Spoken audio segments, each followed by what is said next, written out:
दुरात्मा कीचक की कथा। द्रौपदी के साथ पांडव वनवास के अंतिम वर्ष अज्ञातवास के समय में वेश तथा नाम बदलकर राजा विराट के यहाँ रहते थे। उस समय द्रौपदी ने अपना नाम सैरंध्री रख लिया था और विराट नरेश की रानी सुदेशना की दासी बनकर वे किसी प्रकार समय व्यतीत कर रही थी। पर स्त्री में आसक्ति मृत्यु का कारण होती है।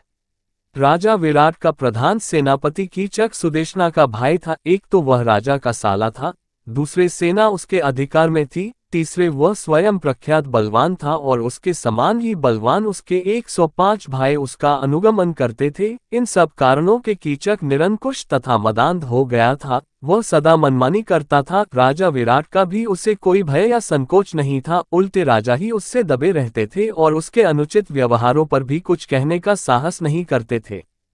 दुरात्मा कीचक अपनी बहन रानी सुदेशना के भवन में एक बार किसी कार्यवश गया। वहां अपूर्व लावण्यवती दासी सैरंध्री को देखकर उस पर आसक्त हो गया। कीचक ने नाना प्रकार के प्रलोभन सैरंध्री को दिए। सैरंध्री ने उसे समझाया, मैं पतिव्रता हूँ, अपने पति के अतिरिक्त किसी पुरुष की कभी कामना नहीं करती, तुम अपना पाप पूर्ण विचार त्याग दो।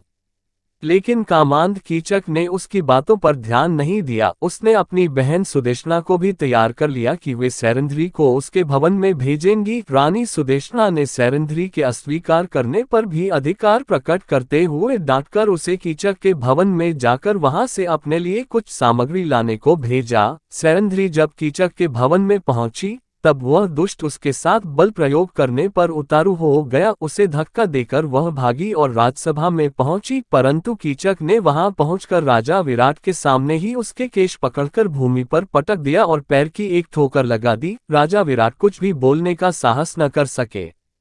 सैरंध्री बनी द्रौपदी ने देख लिया कि इस दुरात्मा से विराट उसकी रक्षा नहीं कर सकते। कीचक और भी धृष्ट हो गया। अंत में व्याकुल होकर रात्रि में द्रौपदी भीमसेन के पास गई और रोकर उसने भीमसेन से अपनी व्यथा कही। भीमसेन ने उसे आश्वासन दिया। दूसरे दिन सैरंध्री ने भीमसेन की सलाह के अनुसार कीचक से प्रसन्नतापूर्वक बातें की और रात्रि में उसे नाट्यशाला में आने को कह दिया।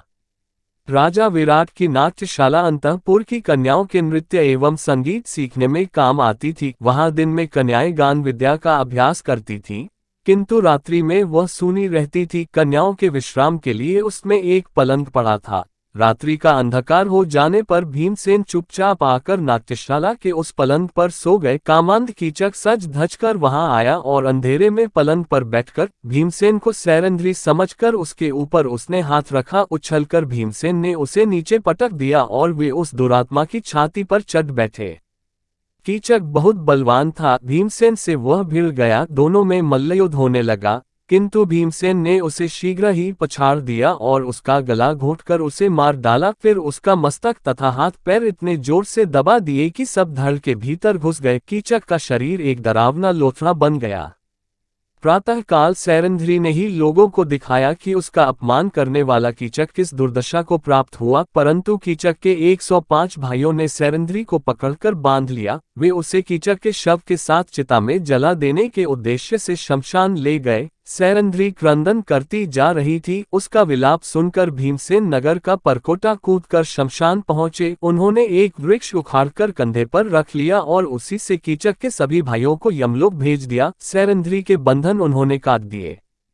अपनी कामासक्ति के कारण दुरात्मा कीचक मारा गया और पापी भाई का पक्ष लेने के कारण उसके 105 भाई भी बुरी मौत मारे गए। इसी भगवान की वीडियो देखने के लिए सब्सक्राइब करें चैनल को और बेल आइकॉन दबाएं।